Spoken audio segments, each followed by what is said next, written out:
Good morning friends. आज आपण financial अकाउंटिंगच्या चॅप्टर सेकंडला सुरुवात करणार आहोत. याच्या अगोदर आपण फायनान्शियल अकाउंटिंगचं चॅप्टर फर्स्ट कंप्लीट केलेलं आहे. त्याच्यामध्ये आपण basics of accounting, basics of computer accounting हे बघितलं. त्याच्यानंतर आज आपण चॅप्टर नंबर सेकंडला सुरुवात करणार आहोत. प्रकरणाचं नाव आहे accounts of professionals. It means म्हणजे या ठिकाणी आपल्याला डॉक्टर्स असेल, लॉयर असेल, चार्टर्ड अकाउंटंट असेल किंवा कुठलाही प्रोफेशन म्हणजे टॅक्स कन्सल्टंट असेल, यांचं जे काही अकाउंटिंग आहे आपल्याला ते कशा पद्धतीने केलं जातं ते आपण आज या प्रकरणामध्ये बघणार आहोत.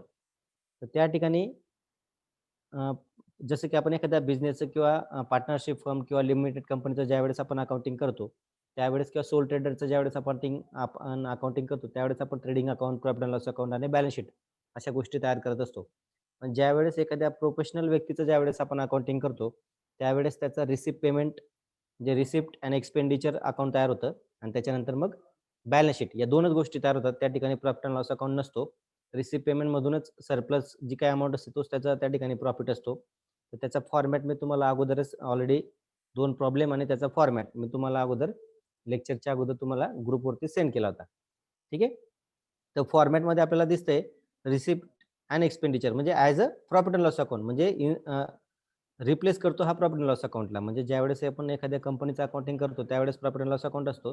पण ज्यावेळेस आपण प्रोफेशनल व्यक्तीचं ज्यावेळेस अकाउंटिंग करतो त्यावेळेस त्याला रिसिप्ट अँड एक्सपेंडिचर असं म्हटलं जातं. तर त्याचे डेबिट साईड आणि credit side same profit and loss account सारखे डेबिट साईडला एक्सपेन्सेस आणि क्रेडिट साईडला इन्कम्स म्हणजे त्यालाच नाव दिलं आपण एक्सपेंडिचर अँड रिसिप्ट्स. अमाऊंटचे दोन कॉलम त्यांनी तयार केलेत म्हणजे इनर कॉलम आणि आउटर कॉलम. ठीक आहे. तर अशा पद्धतीने आपण फॉर्मॅट त्या ठिकाणी तुम्हाला सेंड केला होता. तो फॉर्मॅट तुम्ही तुमच्या नोटबुकमध्ये लिहून घ्या आणि आपण हा फॉर्मॅट प्रॉब्लेमच्या स्वरूपात समजून घेऊया. की प्रॉब्लेममध्ये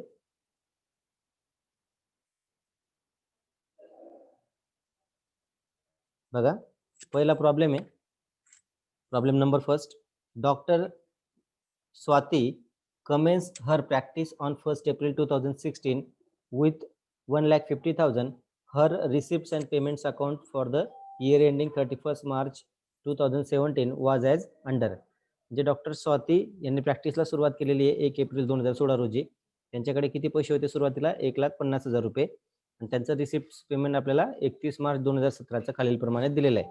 receipts and payments for the year ended 31st March 2017. Receipt साईडला आपल्याला दिलेलं आहे टू कॅश इंट्रोड्यूस 1,50,000 म्हणजे त्यांनी कॅश आणलेली बिझनेसमध्ये 1,50,000. To visits 2 lakhs. To receipts for dispensing 1,20,000. To sundry receipts 5,000 आणि पेमेंट साईडला by furniture 40,000, by equipments 50,000, by purchase of drugs 30,000, by salary of assistant 24,000, by rent 18,000, by traveling expenses 12,000, by stationery 1,000, by lighting 2,000.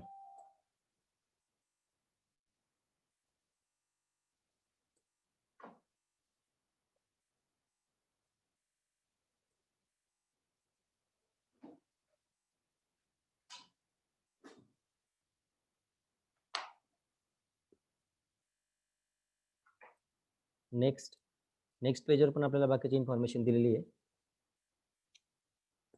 Just 1 minute.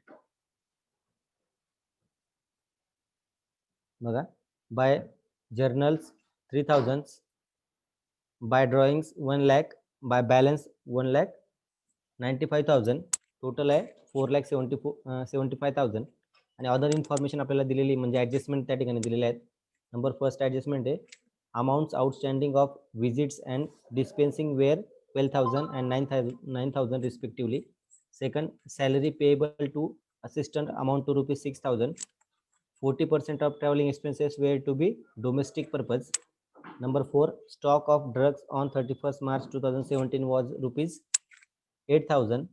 And last, amount payable for purchase of drugs was rupees 3,000. Furniture and equipments are to be depreciated at 10%.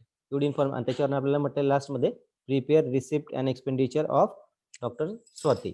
आपल्याला doctor स्वातीचं आपल्याला receipt and expenditure तयार करायचं आहे. त्याच्यासाठी आपल्याला receipt and पेमेंटची information दिलेली आहे. त्याच्यानंतर आपल्याला ॲडजस्टमेंट त्या ठिकाणी दिलेले आहेत.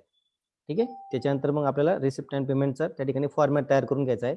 वरती हेडिंग द्यायचं आहे त्या ठिकाणी, in the books of doctor Swati receipt and expenditure account for the year ended 31 March 2017. म्हणजे आपण ज्या तारखेचं रिसिप्ट अँड एक्सपेंडिचर तयार करतो ती तारीख त्या ठिकाणी for the year ended on 31 March 2017.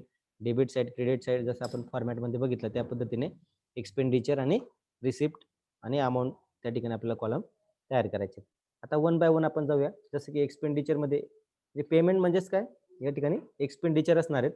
आपल्याला प्रॉब्लेममध्ये जी काही इन्फॉर्मेशन दिलेली आहे त्या अगोदर रिसिप्टचा कॉलम दिलेला आहे आणि नंतर पेमेंटचा कॉलम दिलेला आहे.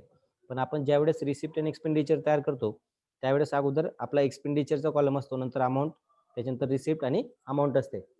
कन्फ्यूज व्हायचं नाही. तर आपण काय करणार, इकडचा रिसिप्टचा कॉलमची अमाऊंट आपण एक्सपेंडिचरमध्ये नोंदवणार आणि एक्सपेंडिचरची अमाऊंट, पेमेंटची अमाऊंट रिसिप्टमध्ये. तसं पद्धतीने करायचं नाही त्या ठिकाणी. ठीक आहे. जे काही आपल्याला डेबिट क्रेडिट प्रॉब्लेममध्ये दिलेले आहेत ते काय, त्यांचे क्लोजिंग बॅलन्सेस आहेत त्या लेजर्स अकाउंटचे. त्याच्यामुळे या ठिकाणी त्याचा इफेक्ट जो काही असणार आहे तो एक्सपेंडिचरला, पेमेंट्स हे एक्सपेंडिचरमध्ये येतील आणि रिसिप्ट्स हे रिसिप्टच्या कॉलममध्ये येतील. ठीक आहे. तर आपण ज्या कंटेंटवरती ॲडजस्टमेंट आहे त्या कंटेंटवरती अगोदर काय करून घ्यायचं, ज्यावेळेस आपण कुठलाही प्रॉब्लेम सॉल्व्ह करतो. एक मिनिट मी तुम्हाला ऑडिओ बोल करतो. सॉरी, म्हणजे तुम्ही बोलू शकता. जर कोणी शंका असेल या प्रॉब्लेम बद्दल कोणाच्या मनात तर मला विचारा. काही प्रॉब्लेम इथपर्यंत? आपण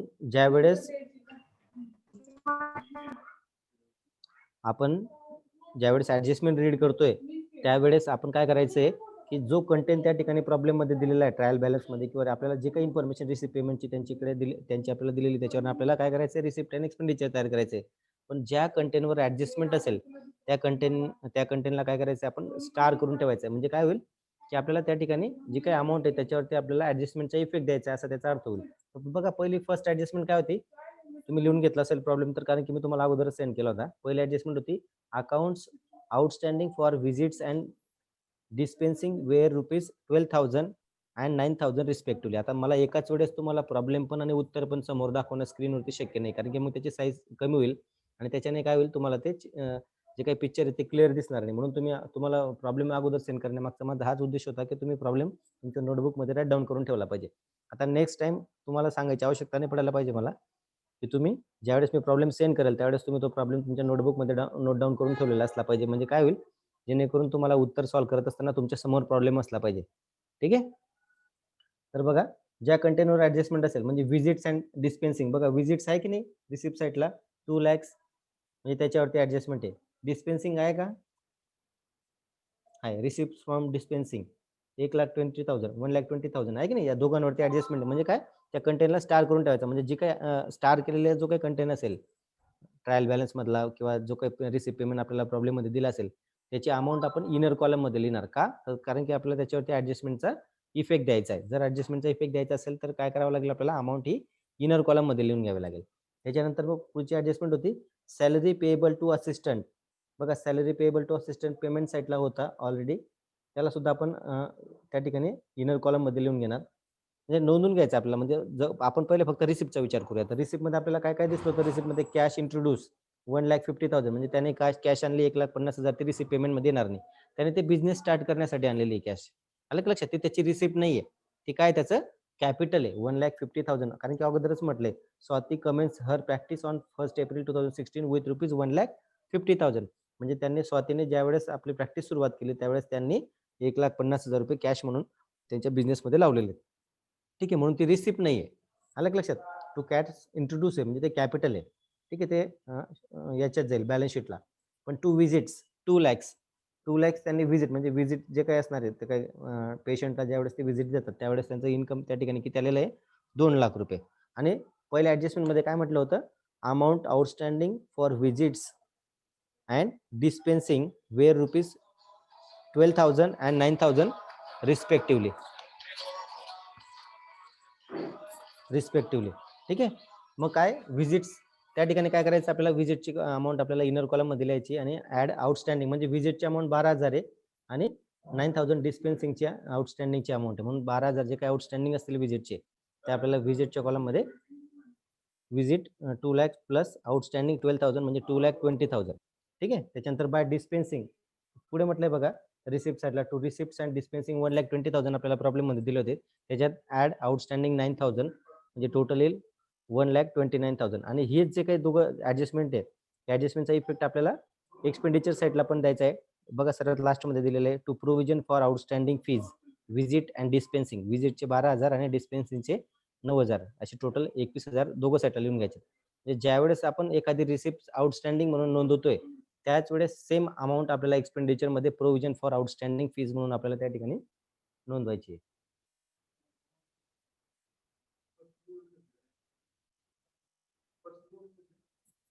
नाही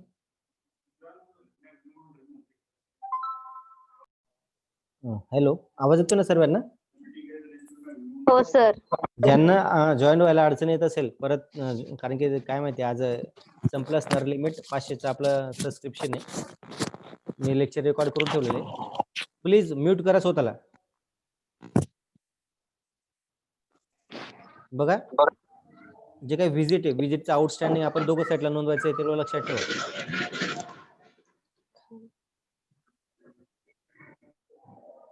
त्याच्यानंतर मग सन्ड्री रिसिप्ट होतं रिसिप्ट साईडला अजून 5,000 ते आपण रिसिप्ट साईडला नोंदवून घेतले. टोटल झाले 3,46,000. त्याच्यानंतर मग आता आपण एक्सपेंडिचरकडे जाऊया. 1 बाय 1 एक्सपेंडिचर आपण त्या ठिकाणी नोंदू शकतो. फर्निचर त्या ठिकाणी येणार नाही, इक्विपमेंट्स येणार नाही, ठीक आहे, कारण की ते ऍसेट्स बॅलन्स शीटशी रिलेटेड आहेत. त्याच्यानंतर मग परचेस ऑफ ड्रग्स 30,000 ते येतील म्हणून ते परचेस ऑफ ड्रग्स आपण 30,000 इनर कॉलम मध्ये लिहिले कारण की त्याच्यावरती ऍडजस्टमेंट आहे. बघा ऍडजस्टमेंट कुठली आहे? लास्ट ऍडजस्टमेंट आहे बघा. Amount payable for purchase of drugs ₹3,000 3,000 रुपये पेड करायचे बाकी आहेत आणि furniture and equipments to be depreciated 10%. ते नंतर बघूया आपण. तर 3,000 रुपये ऍड केले त्या ठिकाणी कारण की आउटस्टँडिंग आहेत परचेस. त्याच्यानंतर स्टॉकची जी काही व्हॅल्युएशन दिली आपल्याला ऍडजस्टमेंट नंबर 4 मध्ये स्टॉक ऑफ ड्रग ते काय करायचं आपल्याला मायनस करून घ्यायचे. म्हणजे 30,000चे आपण परचेसमध्ये परचेस घेतले. आउटस्टँडिंग परचेस अमाऊंट पेमेंट आपण 3,000 ऍड केले आणि क्लोजिंग स्टॉक जो काय असेल तो आपल्याला मायनस करायचा आहे. म्हणजे आउट साईडला आपल्याला आउटर साईडला 25,000 त्या ठिकाणी आपण लिहिले.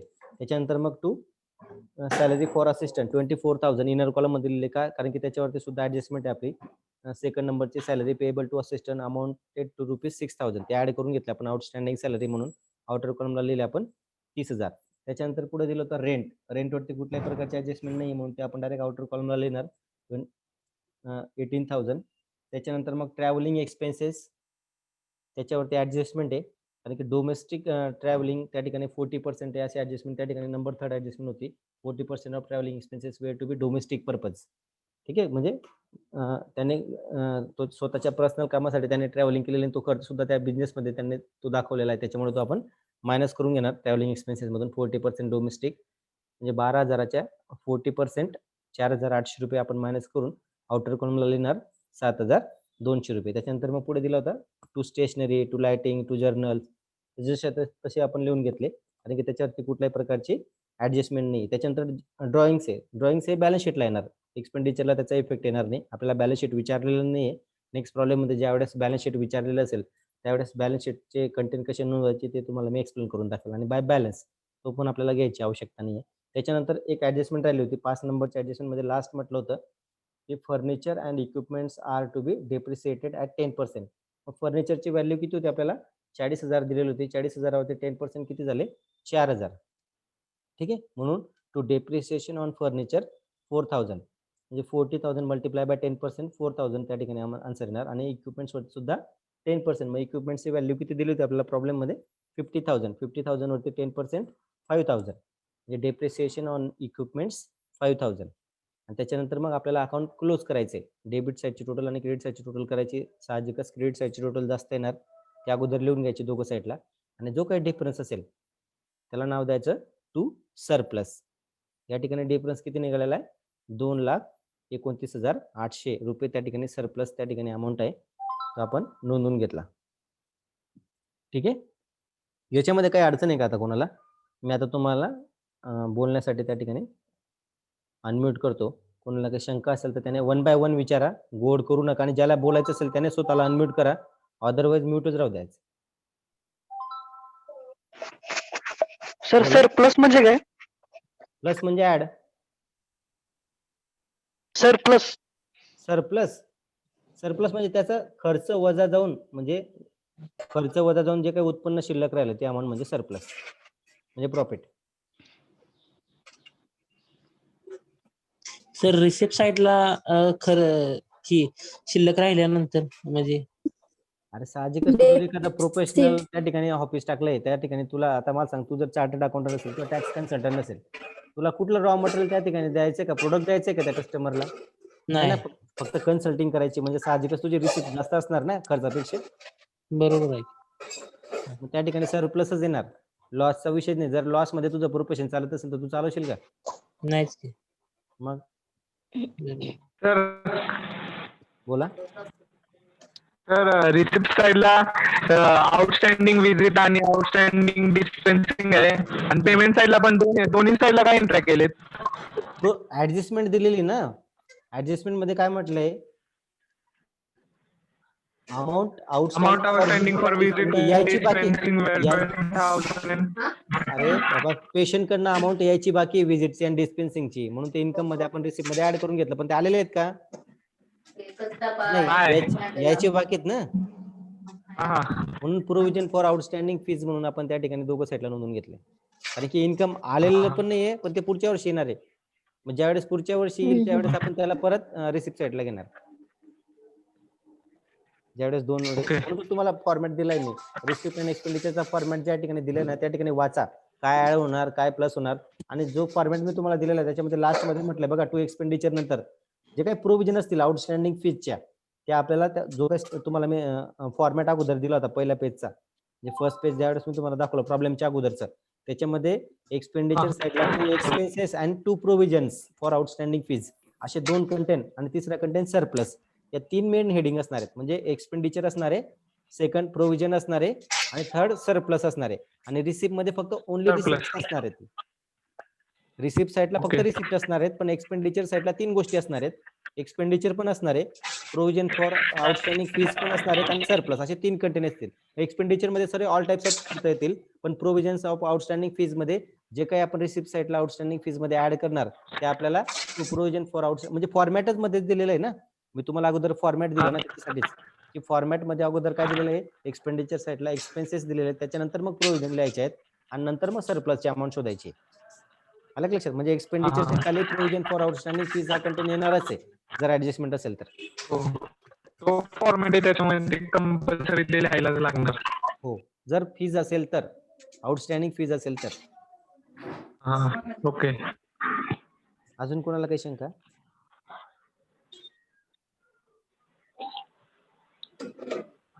हॅलो आहे का कोणाला काही शंका हॅलो कोण बोलतो हॅलो आपला घरचा आवाज बंद करा प्लीज म्यूट करा स्वतःला तिकडे आई बोलते बहीण बोलते त्याचा आवाज इथं डिस्टर्ब नका करू